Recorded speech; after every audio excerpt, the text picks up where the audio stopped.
think, unfortunately for them, they might have to play the patience game for a lot longer. In fact, it might even be more sensible for them to wait until it gets dark, because at this rate, there is no way they're going to sneak up unnoticed on those zebra. They've lost the advantage of the lay of the land, especially with the arrival of the cubs. Right, so for now, we're going to say farewell to those of you joining us on social media. If anything changes, if those lionesses decide to change their tactic, we'll be back live with you. So keep your eye out. And if you would like to join us on Safari Live, you can Google us and find our webpage, and you can continue to watch the broadcast there. All right, for now, we'll say farewell to those of you joining us on those platforms, and we'll catch up with you soon.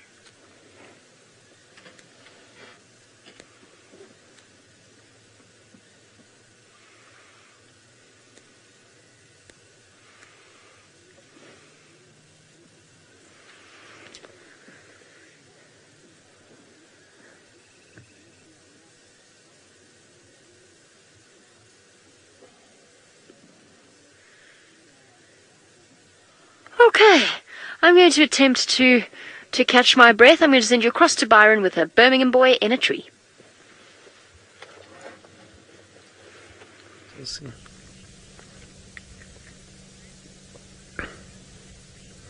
Now look at this, everyone. The lion's just gone up into the tree. Our patience has paid off. And he's now feeding on that kill, on that one carcass. Interestingly enough, he hasn't been able to get it out of the tree yet. He's been trying, he's been pulling and tugging at it. But somehow that neck seems to be caught. I would have thought this powerful male would be able to pull this carcass out of this marula, make it a bit easier to feed on. Maybe he's just happy feeding there because he doesn't want to share the carcass with his brother. Very, very interesting behavior.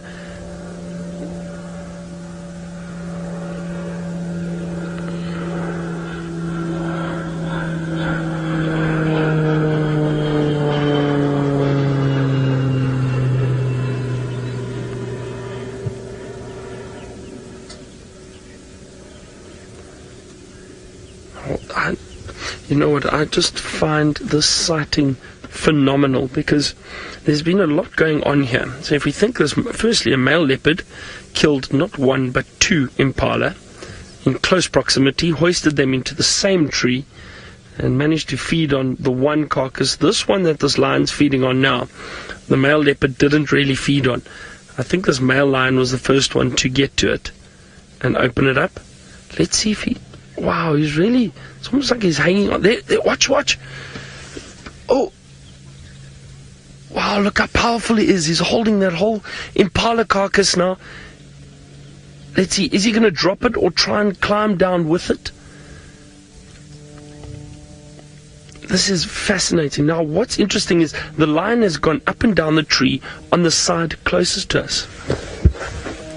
Excuse me a second, I just need to move forward a little bit. There's a plane coming in, believe it or not. Hold on. Hey, that should be alright. We're on the airstrip and there's a plane about to land, so you might hear a bit of noise. But look at this, don't leave us just yet. This lion, as I said, has been going up and down the tree on the side closest to us. And now, for some reason, well, the carcass has fallen that way. He's still holding it, but he might try and turn around. Let's see what he does. Okay, I'm just going to wait for this plane to land.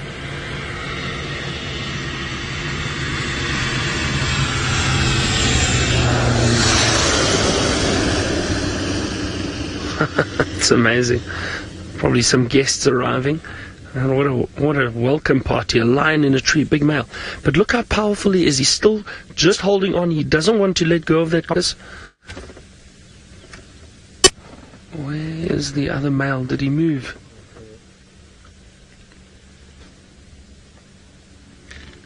Oh, the other male is still there, just watching. Oh, let's see. How is this lion going to do this?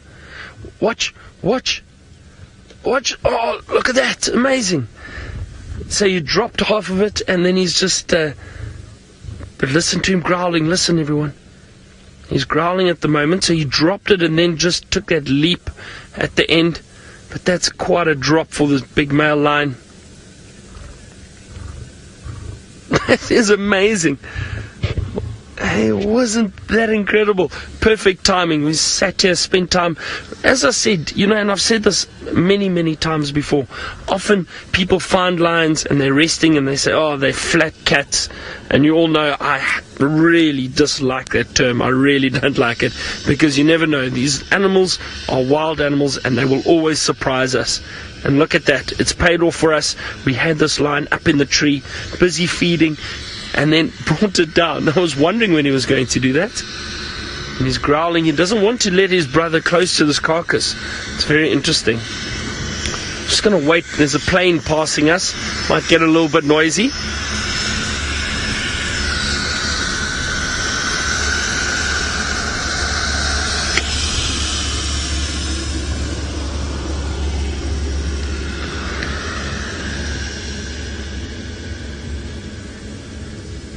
Handy Mike, you say that was amazing, and we're so lucky. We really were very, very lucky to see that. Look at those eyes through the branches there now. And also, we were so fortunate because he was up in the tree. We had a beautiful view of him. He's in a bit of a thicker area now, but we'll hang around. I think he's maybe just going to try and feed. And what I may do is actually reposition and try and view him from the other side. We might have a better view of him feeding, so not looking directly into the light.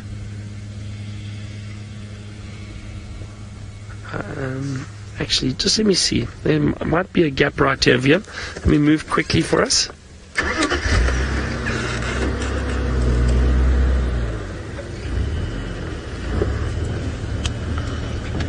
Alright, I'm going to reposition quickly. Let's go back to James and those little lion cubs, and then we'll see what's going on here.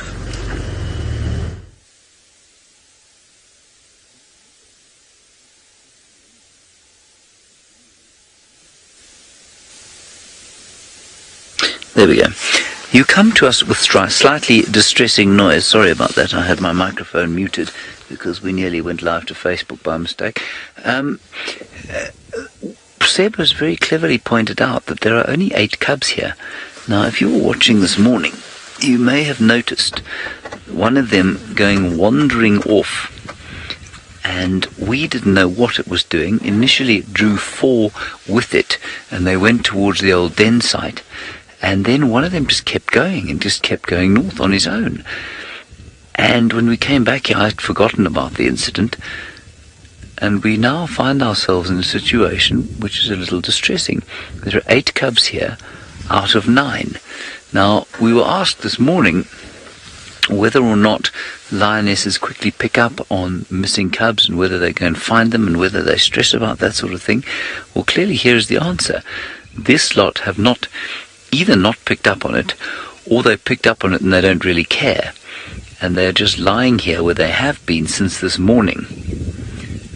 And so I think it's quite interesting that we have a situation where we are now 1 cub short, and I keep looking up over the rocks to see if it's coming this way, and it isn't. So we'll hang around and find out if the reuniting ever takes place. But I think these lionesses are going to go on the hunt at some stage today. There aren't huge numbers of wildebeest very close by, but she is looking down towards the drainage system here. Perhaps there's something else there. There were eland and zebra around here earlier today, so maybe those are still around. But very worrying. And we did a little turn around to see if we could follow the baby, but we didn't want to get close because obviously one vehicle and a young lion like this would be quite frightening. And so we followed for a little while and then kind of gave up and just left him to go into some other rocks but further north of here. So I don't know where he is, and with any luck he will arrive either when he gets hungry or when the mothers go up there and start calling, perhaps, if they realize that they're missing one. Bit sad, really. But as we have said before, and as we know, only 2 of 10 females and 1 of 10 males will make it to adulthood. And I'm just looking around us here to see if I can't spot any potential prey. The canoeing of the canoeing herds, not to be heard around here at the moment. Ah, there's a hyena calling though. Way in the distance. It's going to get dark early today because of this weather.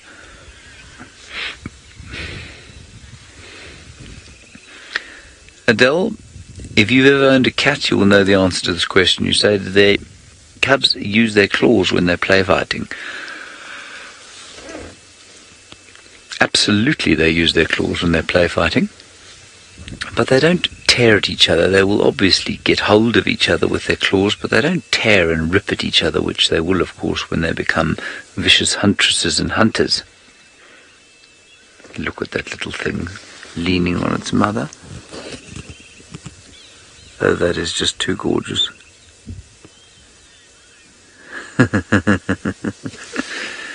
Mum has spotted something.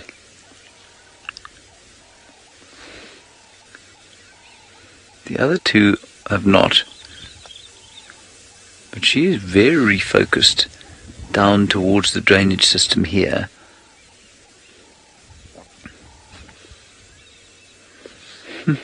Not sure what it is.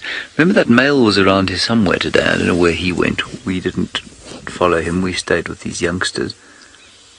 He could also be quite close by, along with Berna, the one-eyed pirate lion. I'm just scanning the horizon with my binoculars to see what I can see.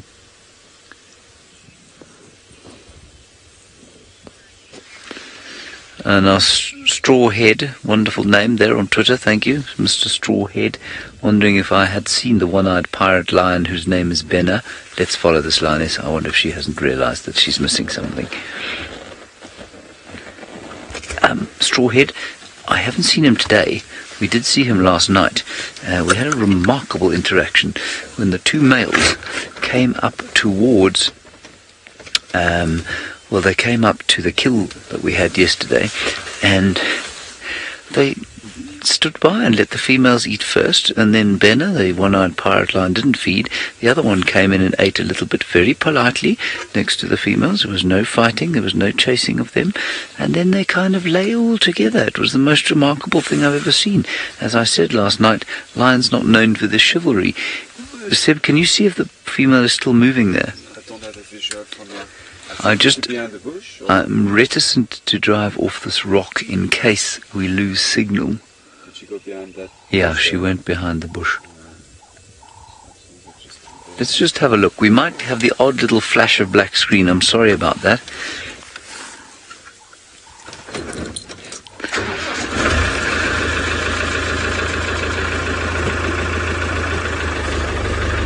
I'm just signalling to this fellow behind me. Thank you. That's great stuff. I love to be warned by things like that. Sorry about that.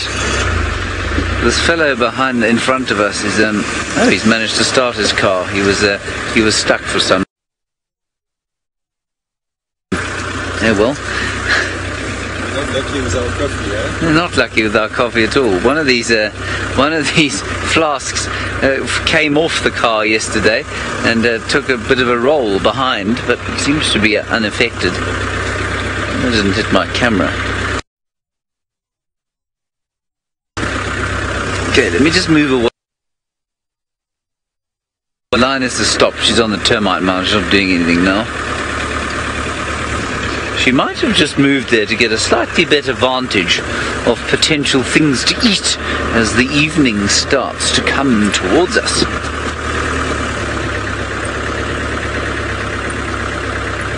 There she is. I'm just going to go up a little higher so that our signal is possibly a little bit stronger, and then we'll be able to see the cubs coming this way. What we don't want, however, is a picture of that vehicle, which is deeply distressingly disgusting.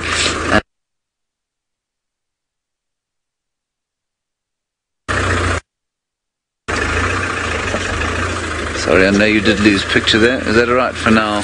We're just going to stop here for now, everyone.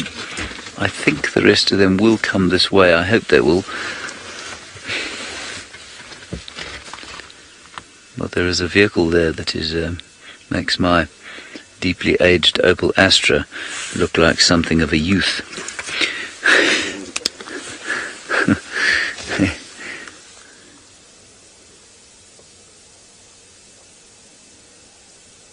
I can hear he's started it up again, thankfully, which means he's not going to require towing, which I thought he might at one stage.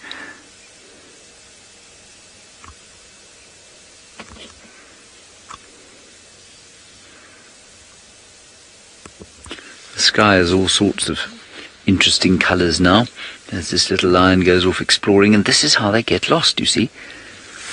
They go wandering off. The mothers don't bother about it, because they're sleeping, exhausted after a heavy day of parenting, and suddenly they're all gone, or one or two are gone, and that's quite difficult. All right, Jamie's lionesses have managed to get up, and now they seem to be stalking again. Let's head across to them.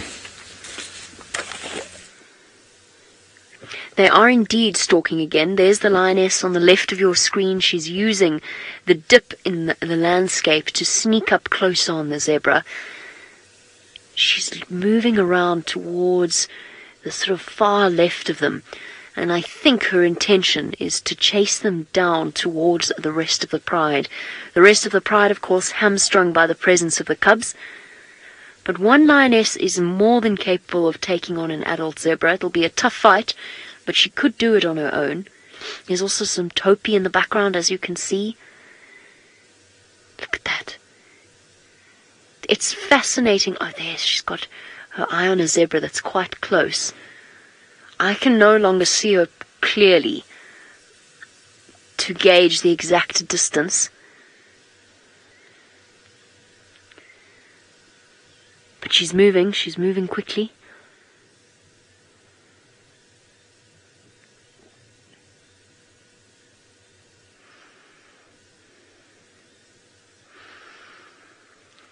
A lioness inching slowly but surely closer and closer to a herd of zebra. And hello to those of you joining us on the social media platforms. You are live here in the Masai Mara of Kenya, so wherever you happen to be in the world. Oh.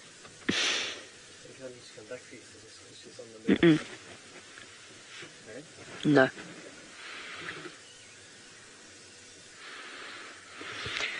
Our lioness moving, inching closer towards a herd of zebra.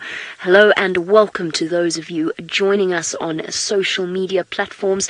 It's fantastic to have you join us on our live safari here from the Masai Mara in Kenya, right up in the top of the northern Mara Triangle, close to the Mara River that flows through and cuts the Mara in half. We have a lioness that is just yards away from a herd of unsuspecting zebra.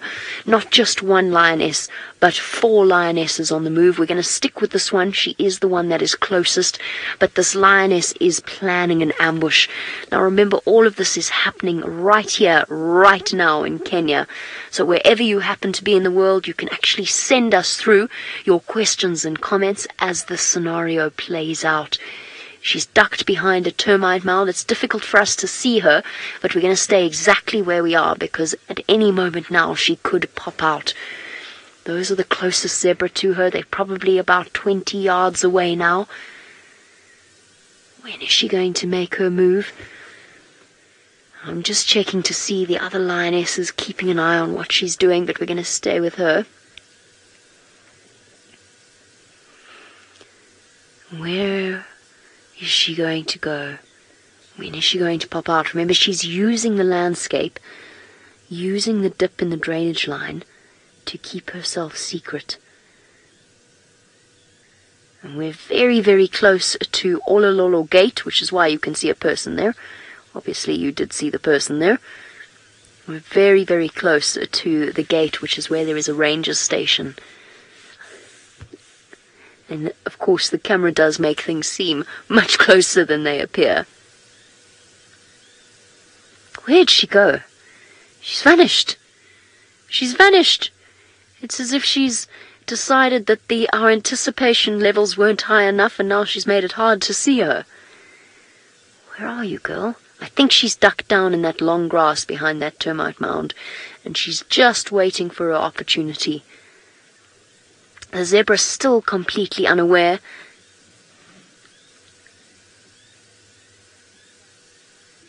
Oh, Darlene, I'm sorry. You say that you've just got over your zebra anxiety and now you have to go through it again.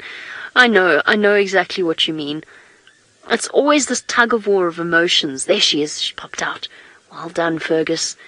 It's always this tug-of-war of emotions because you know that the lions have to eat.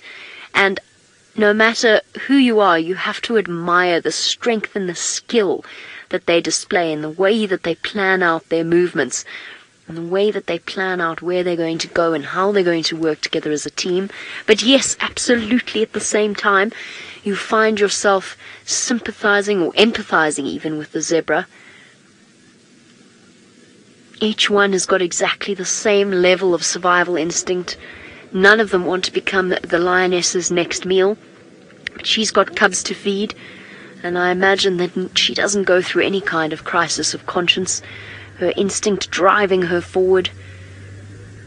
And in such difficult conditions, this really is a truly fair battle that plays out in nature.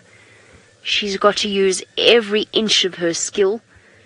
She's got no cover at all now, just a small termite mound.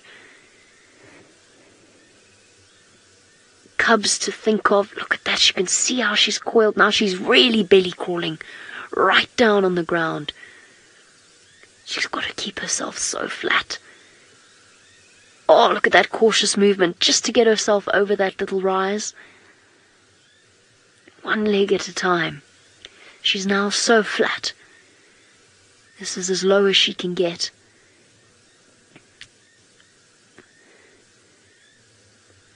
Inching forward.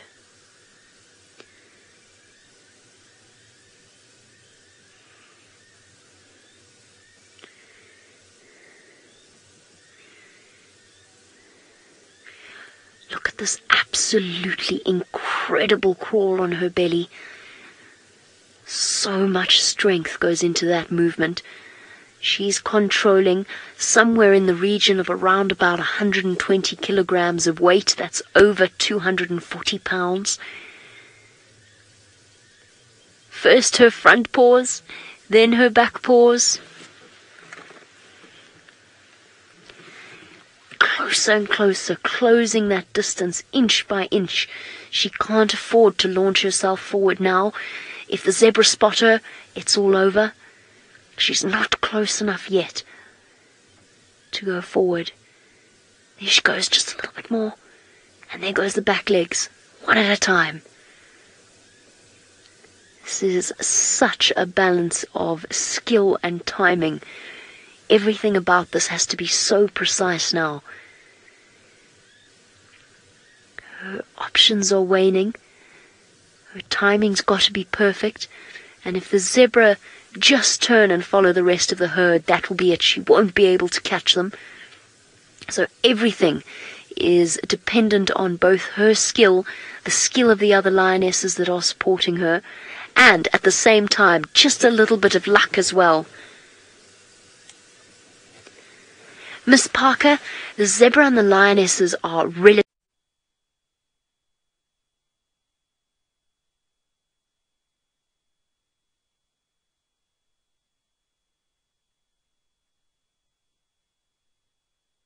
evenly matched in terms of speed. The lioness may be better at running for longer periods of time, so she's only got one sprint in her, one successful sprint before she's going to have to stop and rest and take a breather. And if she doesn't play her cards right, the zebra will be out and away long before she's managed to catch one, which is why she's got to work in this way, sneaking forward on her belly. Bit more. Look at that. Look at her back legs working. Watching all the time. Such intent focus. Belly crawling, waiting for the zebra to lift its head. And if it does, she will freeze. But she's got to focus every attention. All the zebras moving away. That one on the right was her intended target. It's got its back to her, though, so she could still save the situation. Stopping for an unsuspecting scratch. And it's amazing to think that if that zebra had scratched its left side, there's a chance it would have seen her. Isn't that crazy? Those little moments of chance. Just think of that. Its view of her is blocked by its right leg. Everything just hinges on circumstance. She is so flat now. It's actually hard to believe that a creature as large as a lioness can actually get that flat. An awkward position for her, a proper crawl. Not easy to sustain. But she has to.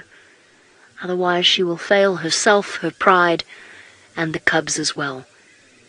The cubs are large enough now, they're dependent on meat. The older ones have stopped suckling completely. And their entire future depends on her. And what odds she has to face. Slinking forward, she's going to use that termite mound that's between her and the zebra to provide a little bit of cover. And one thing I've learned from watching these hunts here in the Mara, having the opportunity to see things out in the open like this, is just how skillful these predators are. They do this every day of their lives, and whilst in our heads we might either be screaming at the zebra to run, or perhaps telling the lioness to go, go, go, she knows exactly what she's doing.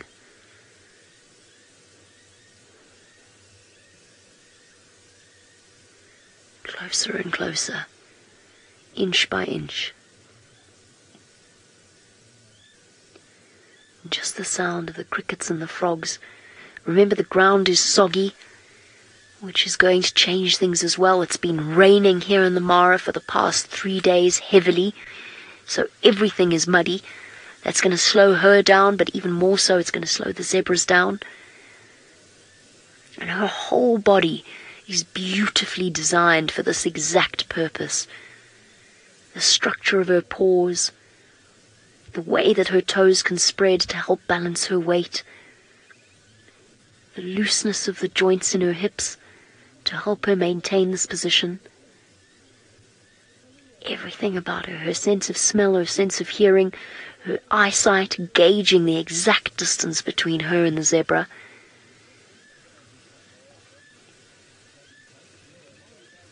Closer and closer. Dusk is falling. It's getting harder for us to see, which means it's getting harder for the zebra to see as well. And every minute that it gets darker gives her a slight advantage.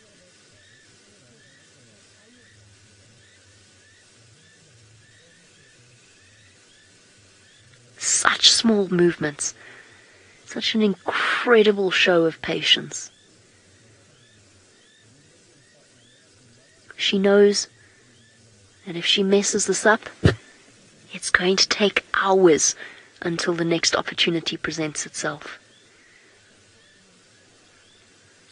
She'll have to move with the rest of her pride. She'll have to go off in search of the next herd of zebras, because this herd will be on alert. They'll be waiting, they'll be watching. So she can't afford for it not to go her way. Advancing another half a foot.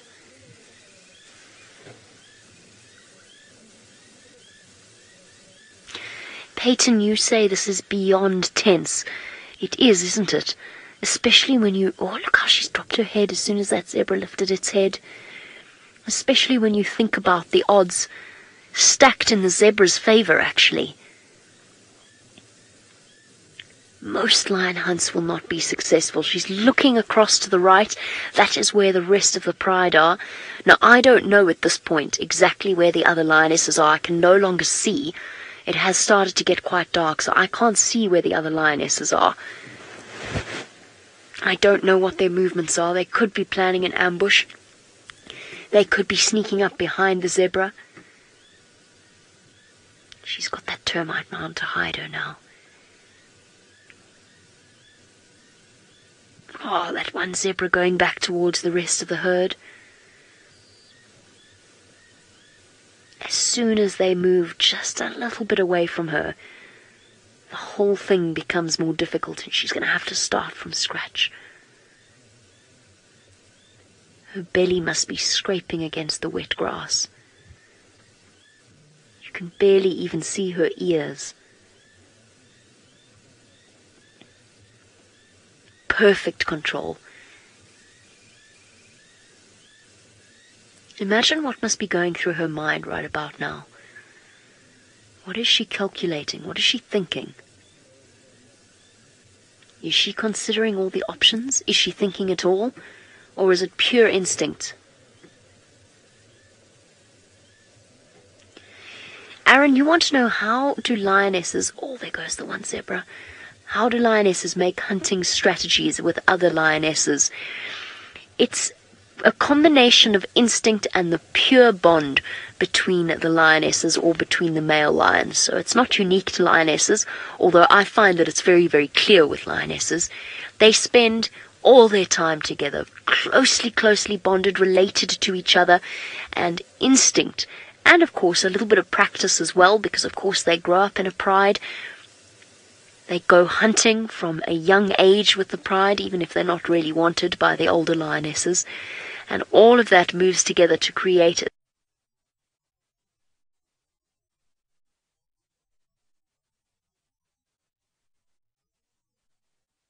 this perfect process. Well, I say perfect, kill that they're after. Circumstances just shifted as quickly as the wind did, and the zebra moved away from her, and it's just made life that little bit too difficult for her. A bit too far. She can't launch herself now. She's going to have to keep belly crawling. And remember that lionesses are communicating to each other in a way that we as human beings we haven't lost, but we're not nearly as good at. So because we've developed languages, because we talk to each other, we've forgotten just how much of a role our body language plays in the way that we communicate with each other. The lionesses, most of their communication with the other pride members is visual. And the blacks on the backs of her ears are one such example. It shows the other lionesses exactly where she's looking, what her intentions are. And they're constantly checking in with each other, looking across at each other, planning their movements. And who knows just what's being said between members of the pride.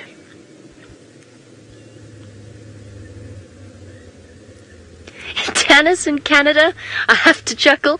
You say that this is a different kind of flat cat. Well, I couldn't agree with you more.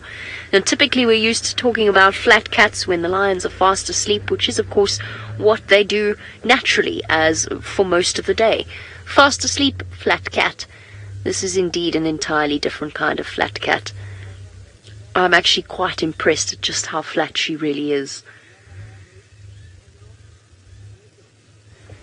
Across to the right of her were where the other lionesses were. I can't see them anymore. Oh, she's still going. She's still leopard crawling.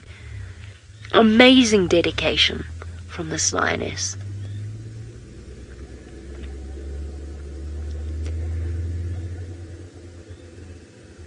Just the randomest of movements from those zebra, the most random decisions, changes the entire situation, changes her plans.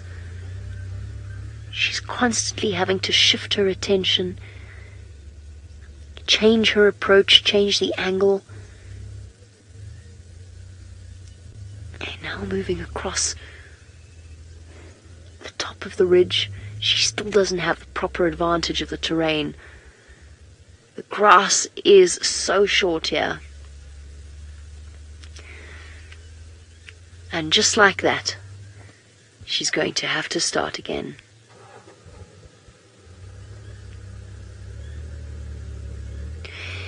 to those of you joining us on social media, we're going to be back with you as the action continues. It is getting a little bit dark, and we are going to have to shift around so that we can see her clearly. So we'll say goodbye to you for now. But don't go anywhere, because we're going to stick with the action, and if anything changes, we'll be live with you from the Masai Mara.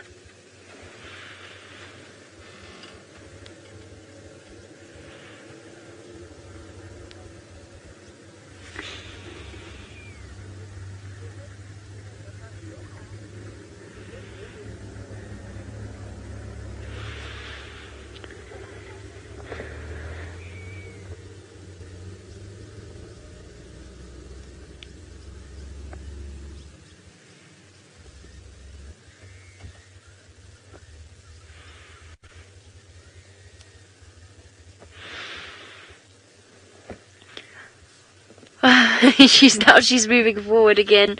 This is getting so hard to predict. Now she's moving almost completely without fear of being seen. It's because the two zebra are moving away from her. She's got to cover ground quickly. Oh. And just to make things even more difficult, you can't see it at the moment because of our rain covers, but just to make things more difficult, there's a herd of buffalo coming in from the right.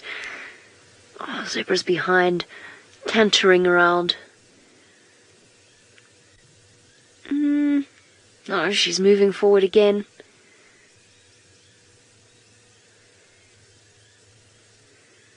This belly crawl is amazing. I don't know how many of you have ever tried to leopard crawl, but it's not an easy thing to do. Unfortunately, if we try to reposition now, we're going to miss out if she does go.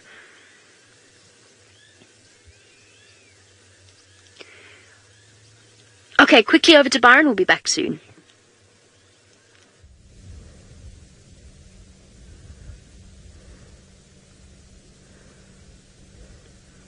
Now look at this, everyone. I was sitting with those lions, and I heard a little owl calling, and I managed to find it, and it's caught a bird. It's a pearl-spotted owlet, and it's just caught a bird. Now, often we get asked, what do these little owls feed on? And we do say, obviously they feed on little lizards and insects, but also other little birds.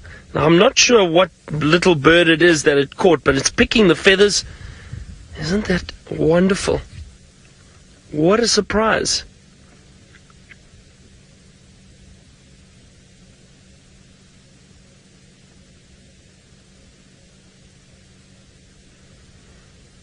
Look at those little feathers being pulled off of that bird, and I was trying to feed on it. A wonderful view of this pearl-spotted owlet. As I said, I heard it calling from where we were sitting with those lions, and I managed to spot it, and as I moved over here, it flew and caught this little bird. It's been watching us quite intently.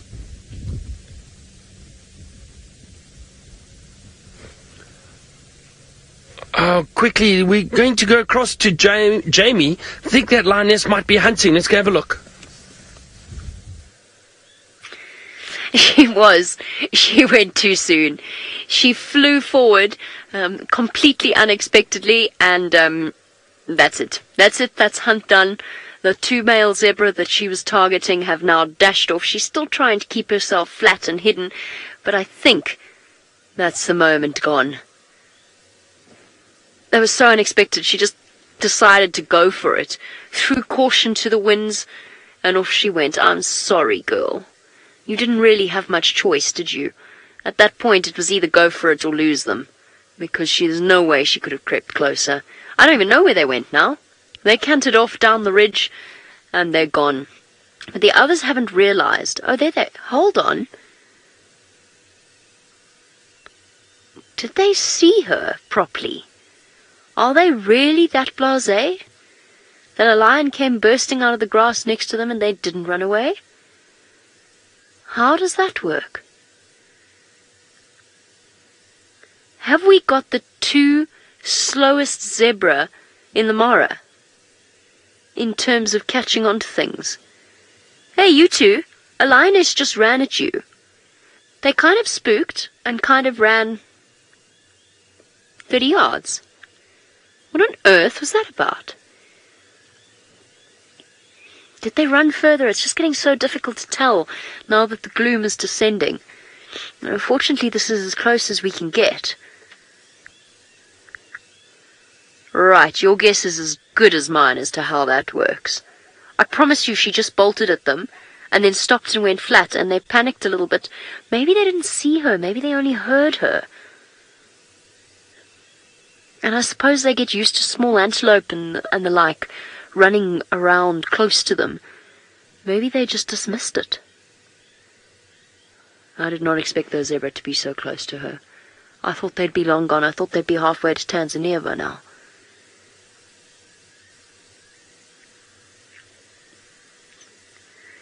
Oh, this is getting so hard to see.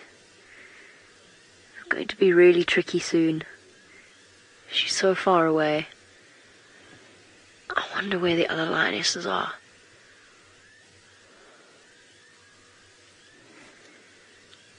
Now, although you can see that other road, obviously you can see the other vehicles driving past there. One thing I've learned is that that is a lot further away than it looks. We won't be able to see a thing from that side either. So although it looks tempting, there's no point. Oh, there's another zebra there. There's no point to us going around that direction.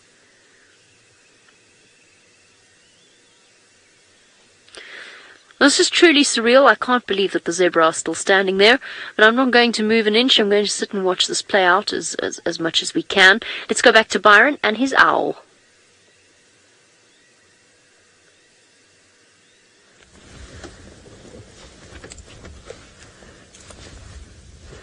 Oh, look at this. There's beautiful light on this owl at the moment. It's busy feeding furiously on this little bird that it's caught.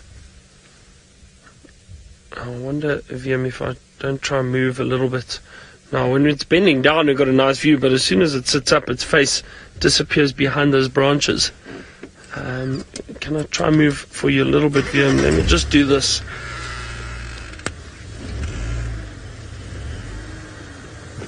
That might help. Is it better? Yeah, there we go. There we go. Slightly better. There we go. Oh, it keeps jumping around a little bit. That was beautiful light that we had on the owl. And now it's hiding further in those branches. What a beautiful sighting. I've never seen one of these little owlets feeding on anything before. I always just find them perched in a tree calling.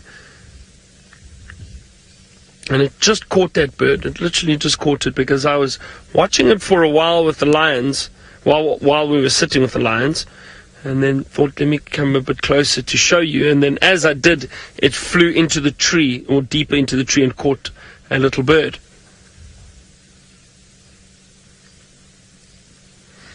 Oh, that's really fascinating. Well, a wonderful sighting of it. I'm quickly going to move down. Let's go have a look at these lions. I'll show you where they are.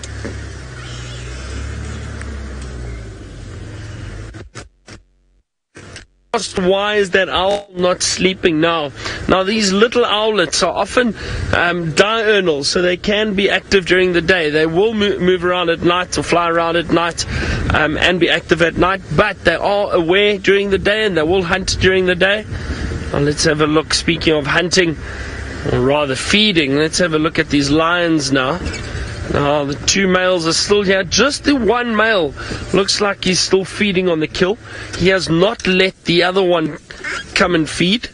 Well, that's very interesting. So there's definitely a dominance hierarchy between these two lions. Have a look at that.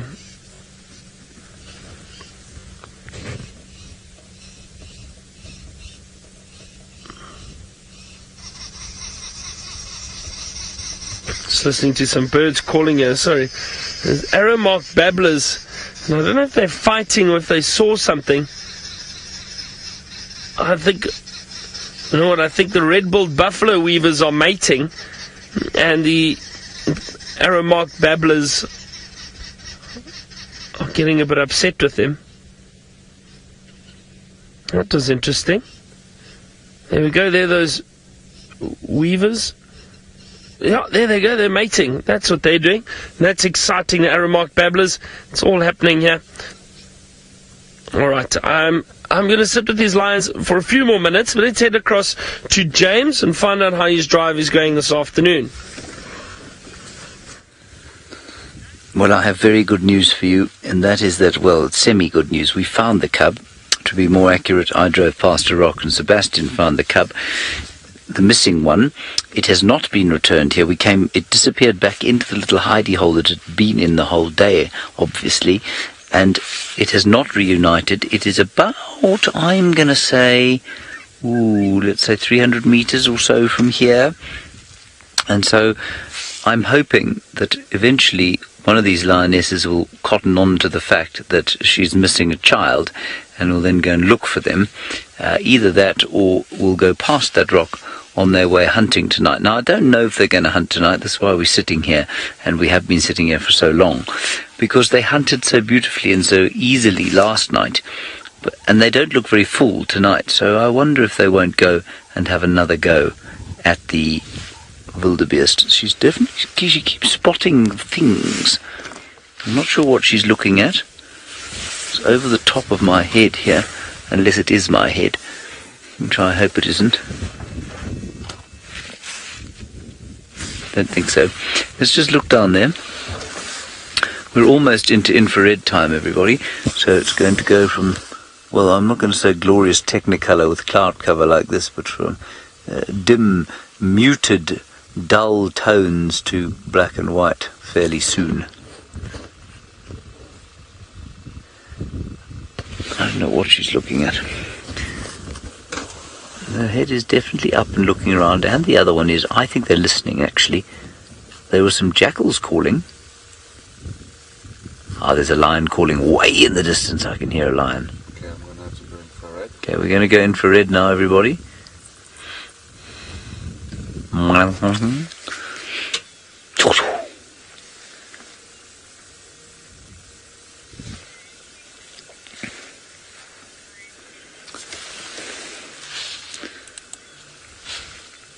Hello, Ginger in Texas. You're wondering if a male lion coming across that semi-orphaned cub would kill it. No, not if he was related. I suspect that either of the three males that are part of the Black Rock Coalition would do nothing to harm that cub, because, of course, the cub is in their territory, so they would probably assume, not in the same way that we would logically assume, but they will assume that it is their cub. Now they're up and listening because there are male lions calling down off into the valley away. Here comes a little cub. Here comes a little cub. Look, look, look. Here's a bird. Look. Hooray! A little reuniting. Behind a termite mound. That is so irritating. Oh, isn't that sweet? Oh, that's so great. And now the others are coming to greet their long-lost pal. All of them coming to say, where have you been? Where have you been all day? Why did you leave us? There it is. I'm just ignoring it completely. Another one, ignoring it completely. Obviously not very happy with all the attention being lavished upon the prodigal that has just returned. Oh, how fantastic.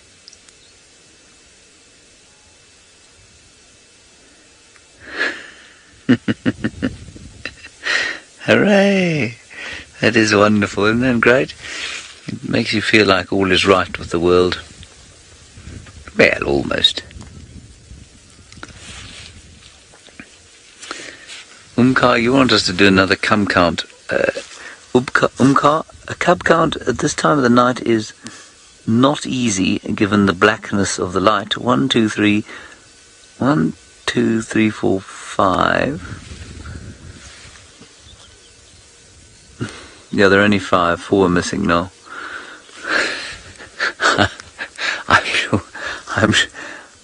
I'm sure they're all here. 1, 2, There's two there.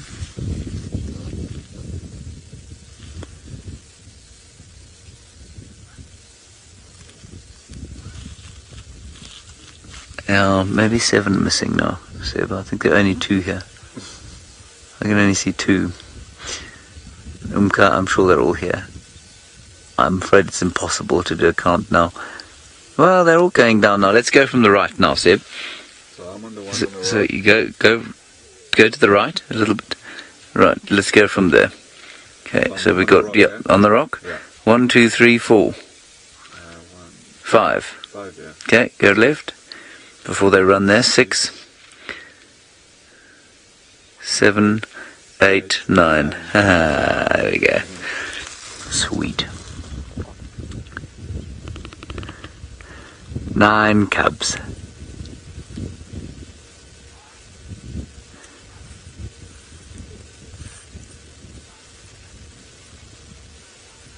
Alright, Brentley Smith has managed to get out of his tent. The weather has been very difficult in various parts of the Mara today. Let's go across to him. I think he's got some lions and I think they're yelling. Oh, flat cat. They were yelling. I think I'm with a portion of the Mara River Pride, and they've been calling incessantly. Now, it sounds like there's some more calling in the distance, and I can't figure out whether they're coming closer to us or not. So I keep just checking quickly with a spotlight. But they're just in the tree line in the distance there. We might go have a quick squiz because these girls look quite fat and lazy. I was hoping they might, at one stage, look like they were going to swim across or heading straight towards a river crossing, either to have a drink or maybe even to go across to the other side. This pride of lions regularly crosses the Mara River. Now, very, very interesting thing just over here. And it's actually lovely to see you guys. I mean, I feel like I've been stuck in my tent all day. And we've got lots here. I just want to show you there. I'm going to use the spotlight, and Craig's going to zoom for me. And there we go. There's a female crocodile guarding her nest high up on the Mara River banks. So they're all nesting at the moment. And it is going to be not too long before they start hatching. What are we, October? So probably middle to end November. We're going to start seeing baby crocodiles. Now, there's one I'm very excited about, Crocodile Nest, because it's very, very accessible to us on the Kruger stream. And there's quite a big female croc there who's got a big nest, but very, very close to the road. So definitely going to be checking in on her when we're on that side of the river. I'm sure James has seen her a couple of times. But as I say, they're guarding the nest from monitor lizards at the moment. Female crocodiles are actually incredibly good mothers, and will aggressively defend their nest. Oh, more lions roaring that way. That could spark our ladies to give a return.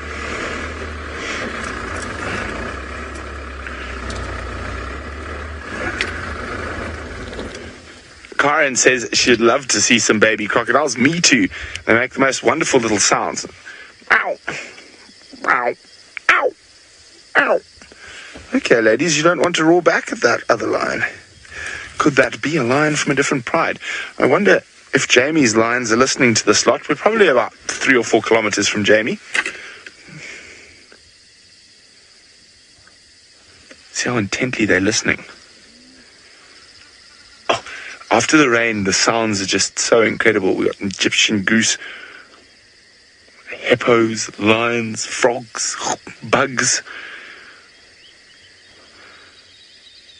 What? No return roar?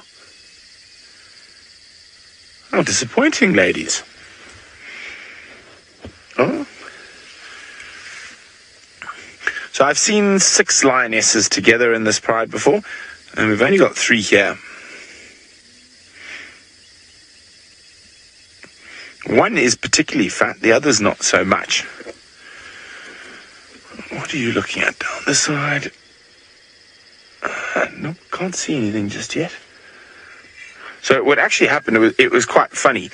As Craig and I jumped out of the car to put the roof up so we could carry on with our drive,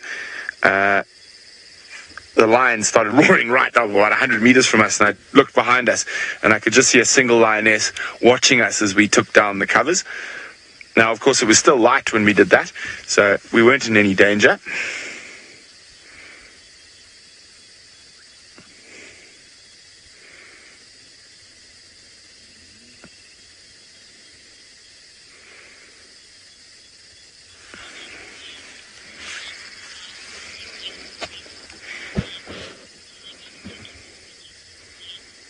Hi, William. William is wondering, do the lions of the Mara wait for prey to come to them, or do they go looking for it? Well, when the wildebeest surround them, the wildebeest sort of stumbles onto them, but they still go looking for it. They will actively hunt, and especially now that a lot of the wildebeest have crossed into Tanzania, even though some have come back, we're not sure if there's going to be another big surge into the triangle. We hope so. But at the moment, there have been a couple of crossings, nothing really big yet, though.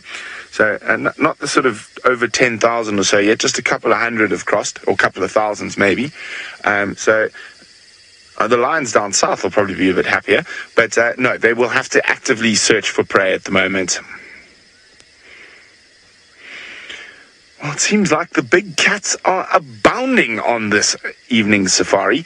Jamie's had lions, James has had lions, now I finally had lions, but Byron is beating us all because he's had lion and now he's adding something else.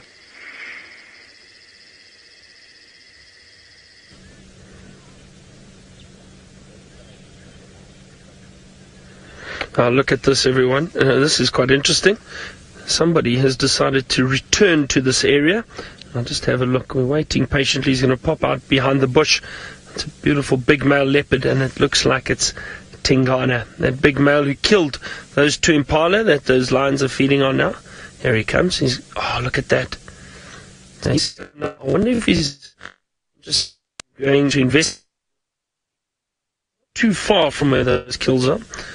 But obviously he will be very disappointed because those lions have taken it down.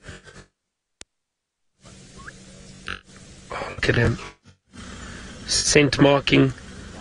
Patrolling his territory. Just going to have a car go past quickly, and then we'll carry on following him.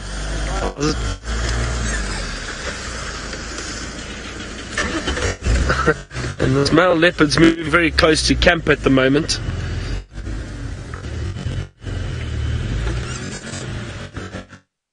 Let's just see. I wonder which way he's going to go. Just a few. They obviously all wanted to see the leopard too. But you see now, this leopard is not going in the direction of the lions. I think he can possibly smell them. He is. He's just over here. But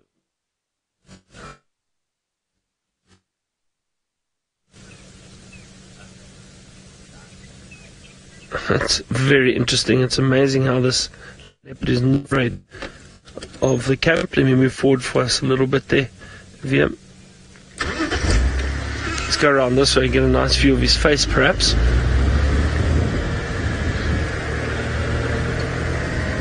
Like I say, it's right outside camp.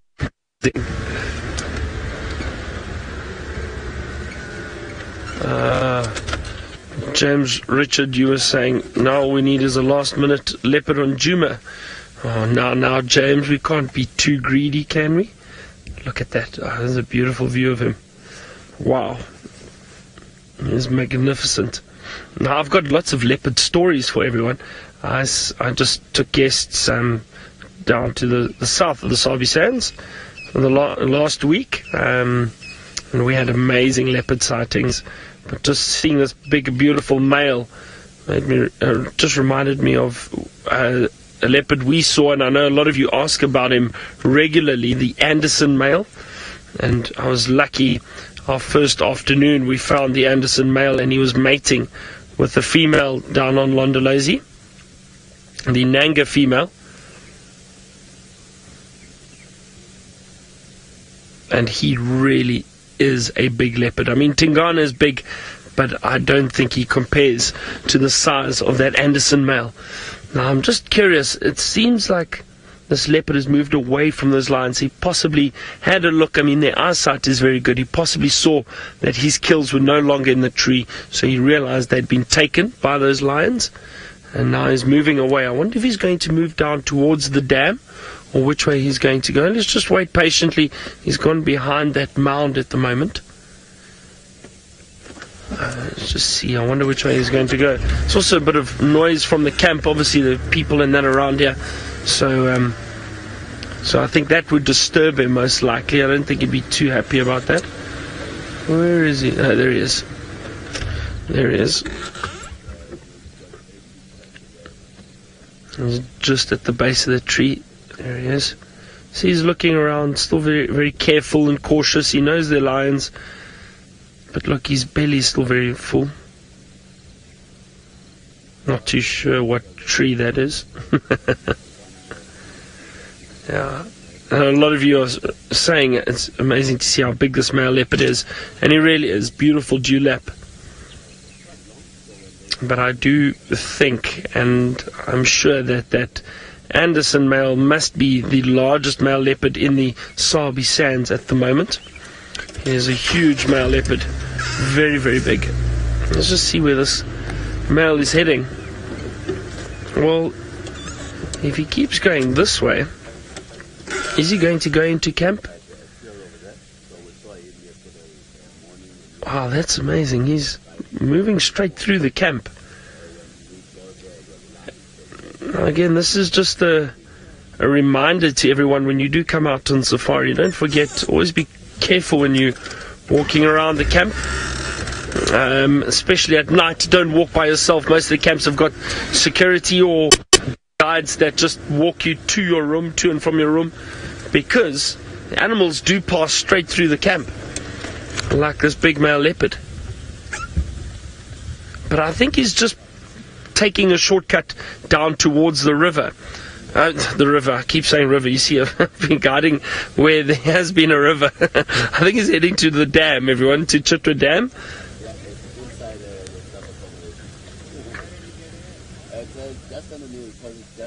So I wonder, let's have a look. It'll be interesting to see if he just continues down to the dam and sneaks out the bottom to go for a drink. I'm hoping. Cheers, Rob.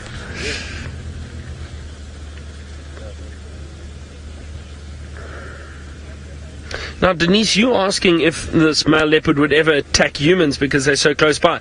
So, hopefully not, and probably not. Now, leopards are very cautious of people, and they don't like people being around.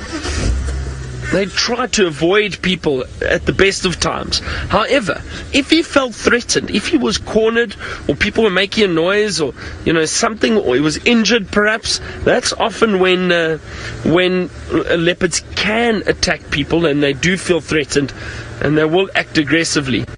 Let's just through there. Just through there, Viam. We can just see him through the... Now, these electric wires here are just to keep elephant out, the larger animals. But as you can see, lions, leopards, other animals can all move through the camp. Most of the camps are like that. The reason they try to keep elephants out is because they can cause a bit of damage.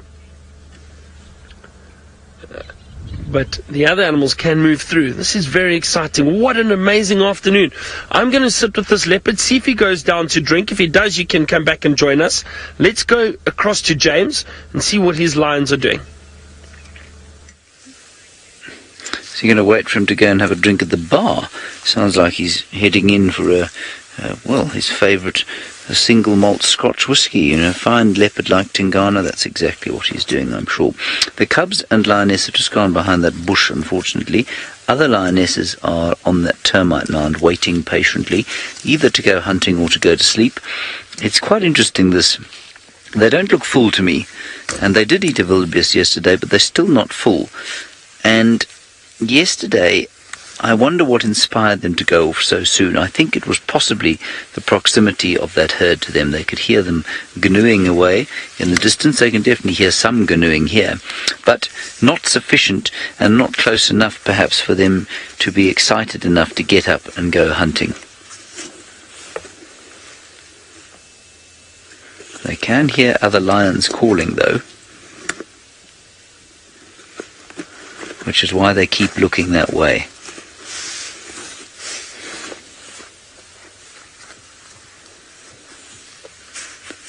Anyway, still a very beautiful sighting we've had, and mostly very pleased, of course, that they have reunited.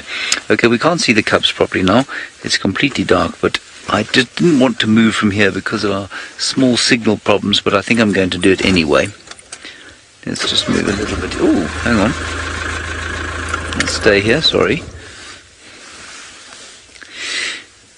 How interesting. Ilana, you say, would the cubs, if they came across a cub the same age that was, say, orphaned, would they kill it or leave it alone or kind of play with it? I think at this age, that's a very interesting question. I don't know the answer.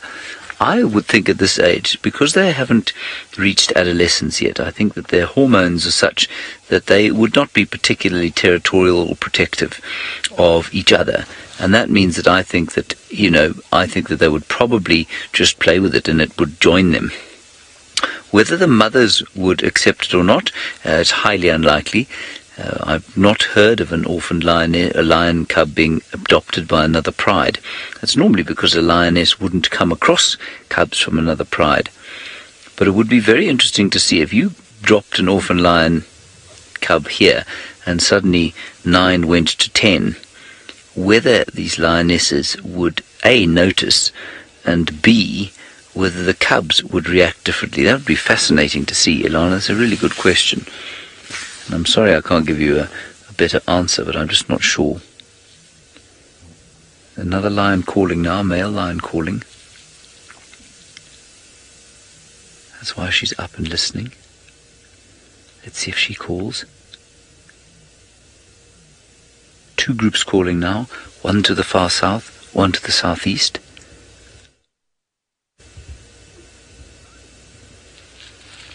And the incessant jackal, sort of half barking, half yelling. Just have a look at the others, see if they got up as well. Not on your Nilly. Well, there we go. Now you look at them, they're not very full.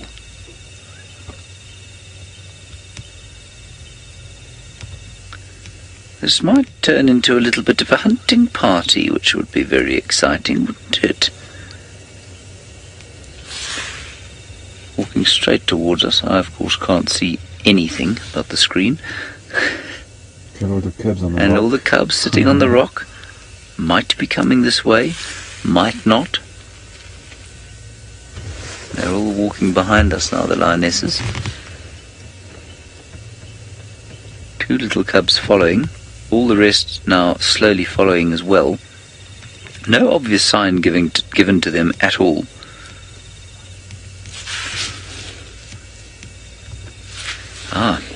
If you listen very carefully, you might just be able to hear the lioness having a wee behind us.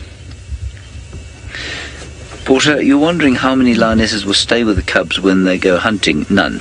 They all 3 will go hunting together, and there will be no babysitter left behind to look after these little scraps. They will have to hide and stay hidden for the remainder of the evening.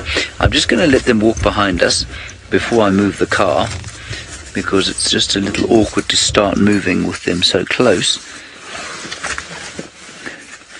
And I'm also just going to try and retrieve my spotlight, which is buried under a mound of catering equipment, most of which fell on my head a little earlier.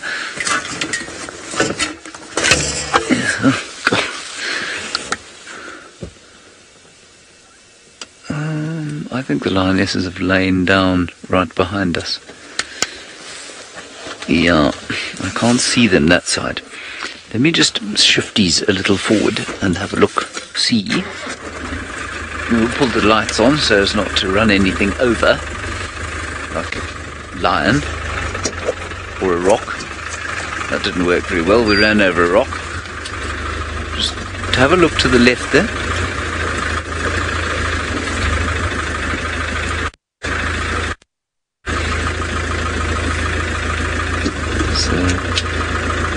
There we go.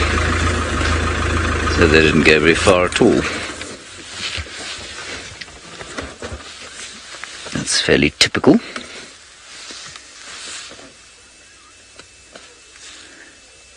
Now, we are going to not spend tomorrow with these cubs as we have done over the last 3 days, or 2 days, because of the signal problems we have here. So we're going to enjoy them, of course, for the rest of this evening, and then we're going to head north tomorrow to see Seven-Eye if we can't get a little bit of cheetah action up towards the northern parts of the Masai Mara. So when you don't see us with them tomorrow, please don't get a fright. Okay, let's wait and see what happens here. Things looks like they might get kick-off eventually. If they don't, well, if they do, we'll come back to you. I'm waffling horribly now. Let's go to Brent. Well, as I said, I heard some other lions not too far away, and we've found a fourth member of the Mara River Pride, with looks to be one of the Triangle Boys or Chitwa Boys. So I'm not 100% sure, and it looks like they could be mating. So I've long suspected that these boys have 3 prides, which would be, well, actually 4 prides. Olololo, Angama, sausage, small sausage, not big sausage, small sausage, and Mara River Pride. Now, if those of you who've got some good photos of the boys, I mean, this one's got a very distinct ear. So I'm not actually 100% sure whether it is one of them or not. So if anyone does recognize that very distinct ear with all the nicks, well, let me know if you can identify which lion this is. If you can, use the hashtag Safari Live on Twitter to let me know who is this beautiful big boy. And he is a really big boy, dark mane, beautiful specimen of a lion.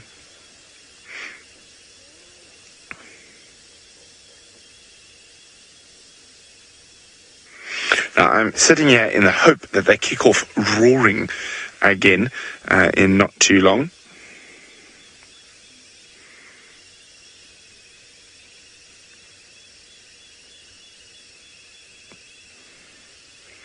It is an exquisite evening after the rain. There is not a breath of wind. The night is alive with the sounds of crickets, frogs and insects.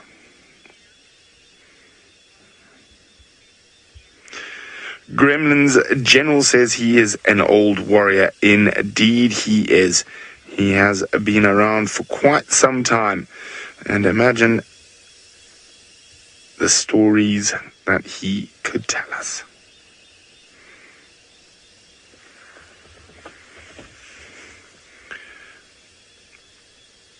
I'm really hoping, because his roar was so much louder than the girls, which is what made me leave the 3 and come and look for him.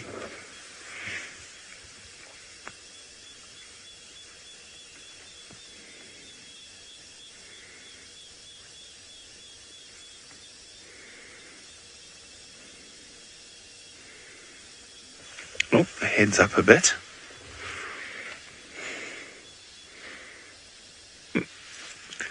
And he'll be waiting for the lioness to move. And at the moment, oh, I can't see her. It's pitch black. We are using infrared light. She looked pretty, yes, pretty flat. Not as flat as a lion can get, I'd say. Apart from the slight twitch in her tail. Probably enjoying the cool weather after the rain.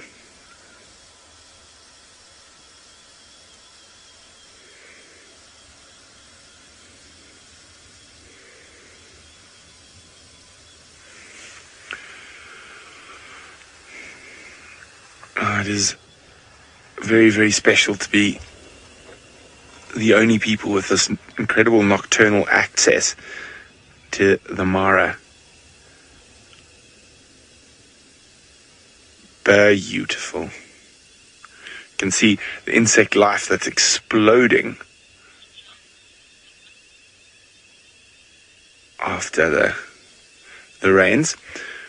Oh, he's smelling something. Oh, wait, we're getting a little bit of movement from her and him. If she gets up and moves, it's likely he will as well. There we go. I think they're going to mate.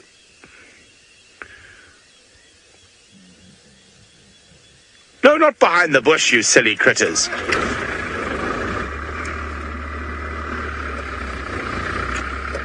You see them, Craig? There we go.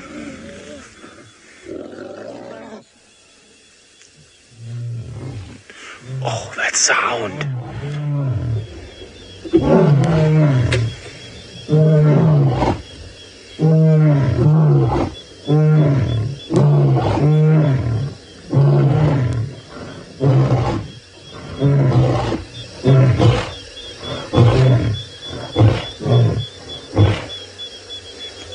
Magic, magic, magic. I never tire of... Oh, now the girls are responding. Maybe they'll respond back.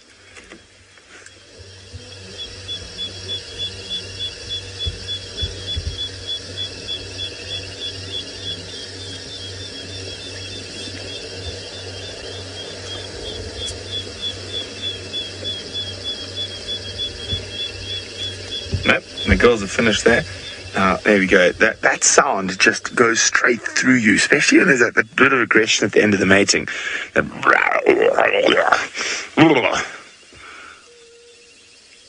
it's always a little bit more scary in the dark, especially with the infrared camera. So it's just the sound coming out of the blackness next to us. Now, someone who's throwing a bit of light into the darkness is Jamie. Let's see how her evening is going. Let me tell you about the light into the darkness process. I've been dying to do this. I've been dying to share this with you. So 2 of our regular spotlight bulbs blew, and to find replacements in Kenya has proved to be tricky. So Steph has bought some for us in South Africa, but Steph isn't back for a while yet. This thing is exceptionally powerful, but conservatively weighs... Ferg and I chatted about it, so it's not just from me. Conservatively on its own weighs about 7 kilograms. With the handle, that'll probably add an extra, let's say conservatively 500 grams. I think it's a bit more. You want to work out? Then try holding this above your head for hours at a time. Oh, hello, Dopey. So it's got some serious power to it. I don't want to shine it right now, but there's a herd of topi walking in front of me. It's got some serious power and has the additional bonus of building up one's shoulder muscles. I mean, it gives Brent and Scott sore arms. And I mean, Scott is built, in the words of Mr. Henry, what did he used to say he was built like? Did he say the Greek god? I think it was something like that. That was it. It was Adonis. You're having fun there. Ferg shouting at the camera. The tripod, sorry, not the camera. The camera hasn't done anything wrong. So we've... spotlight woes aside, and by the way, it makes Scott stiff at the end of a long night using it, so it's not just me.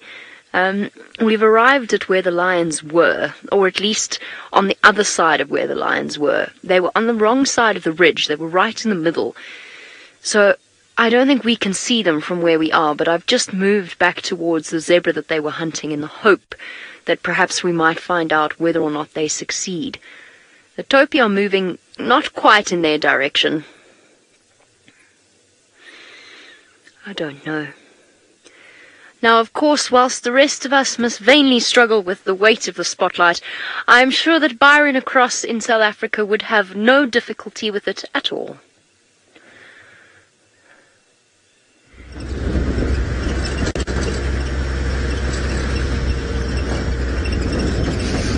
Well, yeah, we've left that area of the leopard.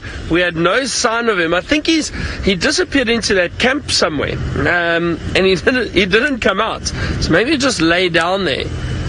So people returning to camp later better be careful. But we've got our spotlights out, and And it's actually, there's some beautiful color in the sky at the moment. How's that? Maybe there we can get a beautiful, sorry, it's very bumpy here on this road. There's a beautiful silhouette of that knobthorn. Beautiful colors in the sky this evening. It is wonderful to be back in the bush again.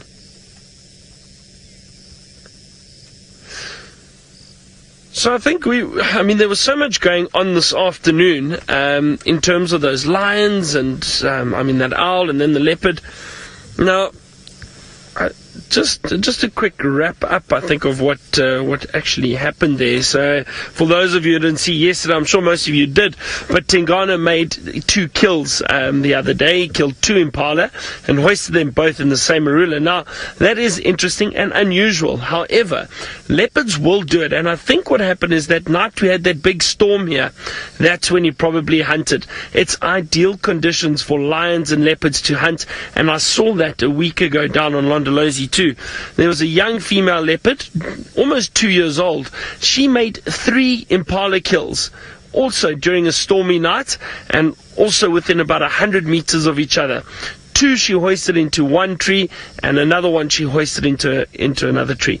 Now, it's very interesting, and as I said, it's unusual, but it just shows you leopards and lions are very opportunistic. Most of the predators are. So if there's a chance to catch more prey and more food, they will take it and they will store it, just like these leopards have done, up in trees to try keep it out of reach of other predators. However, that marula tree was in a position that was quite open, and it was also quite an easy tree for those male lions to climb, or that one male lion to climb. And you could see he wasn't nearly as agile as a leopard would be, but still has the ability to climb up very well using those sharp claws. And that's how it got up and got that kill out of the tree and managed to feed on it. I'm not sure if he's going to share with his brother. Possibility that he would eventually, if he's had enough to feed, then he may let the other male feed. But it's interesting to see there is definitely a hierarchy there. One is more dominant than the other male, and he is the first one to feed, and he's not interested in sharing that impala kill with his brother. So there was a lot going on. The male leopard eventually returned, had a look. I think he just scanned to see if that kill was still in the tree. Saw it wasn't, decided to turn. It must have possibly even smelt the lions, and then turned and headed down to the dam. So very, very interesting leopard and lion behavior over the last 2 days. So it's wonderful we got to show you, and I'm very excited about it. I really enjoyed that.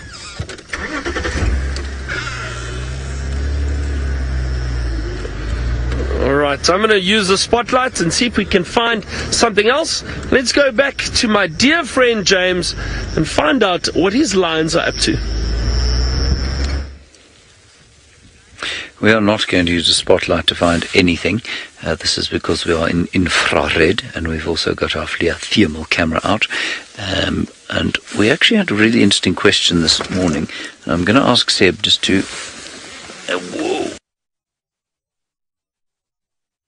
Oh, sorry, back across to Brent.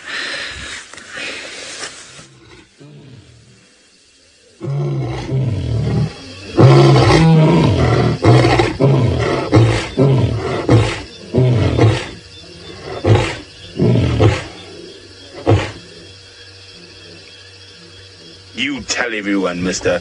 And she's roaring by lying down on the ground. But there we go. That was just awesome. As I say, that sound gets me every time, especially now he's facing right at us.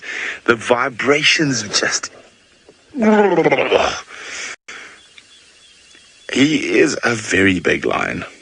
Probably guess he's a bit of a droopy little parting because of the rain earlier today.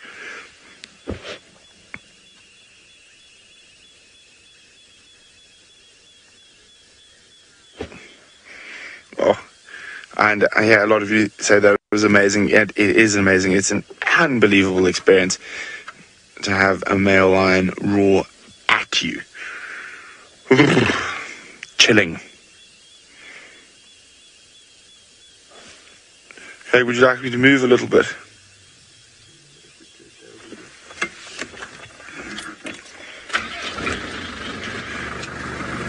Back, forward, Craig? Forward. So sorry, you're just moving so Craig can get a better view. I suppose I should put lights on to see where I'm going. Hi, Nicole. Nicole wants to know, why are the lions calling? Are they trying to communicate? Yes, they are, Nicole. How's that, Craig? Let's have a quick look. Or let me just check with the spotlight, probably better. Oh, no, that bush is in the way. Now, Nicole, so there's a couple of different types of communication that lions have. So, mostly territorial communication. That should be the spot shortly, Craig. There we go. Round and round the bushes we go. So, as I was saying, Nicole, they have two types of communication. One is that territorial-based communication, and as a lot of our friends who've been watching for quite a long time will have heard my different renditions of what a lion is saying. And so those territorial calls, I was actually taught this when I was a young boy growing up in the bush by my dad and my grandpa. And what a lion says when he's doing his territorial call, or her territorial call, because both will do it, is that they're going, whose land is it? Whose land is it? Whose land is it? It's mine. It's mine. It's mine. So what that is, it's telling all the other lions around that, be careful, this is my spot. If you come here, you're in for a fight. Now, females will fight with other prides of females. The males might, these males have 4 different prides, but those different females might fight each other. Now, then you have the other form of communication between lions, and that is more of a contact, and it's sort of a, where are you? Where are you? And the last one, of course, is the one replying to the where are you? It's, I'm over here. I'm over here. Very basic breakdown of lion communication. Now, they do have some softer calls, not only the roars, which are very much just contact calls, and those are used when the animals are quite close to each other, and those sound something like this. Ow. Oh, ow. Oh, and those are used when they're very close to each other. Of course, my renditions are not quite good enough to get the lions excited because they're completely ignoring us. But those are very basic forms of communication. Lions also have a lot of visual communication, so non-verbal communication by body movements and flicks of ears and tails. But while our lions are flat, let's go across to Commander Bond, far on the other side of the Mara, with lions on the move. There we have lions on the move. Well, sort of. They're moving. They've left their youngsters behind. And now the 3 lionesses, well, they've done their evening ablutions. I'm glad you didn't have to see that. And now they seem to be fairly focused on something in the south. That's the direction that they're heading now, across this rock.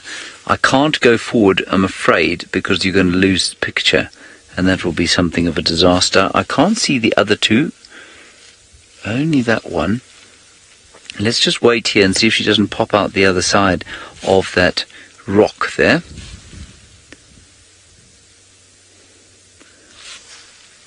We've got 90 seconds left, everybody. We're going I don't know what to do. I don't know what to do. If I move... Oh, there she is. She's popped out. Left. There.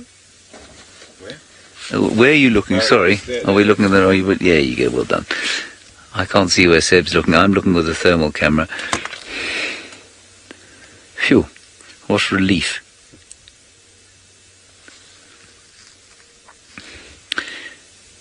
Now, I can't see anything with the thermal. I can't see... Well, I can't see anything that they might want to hunt around here. I can't hear anything that they might want to hunt. But it looks to me like they are in the...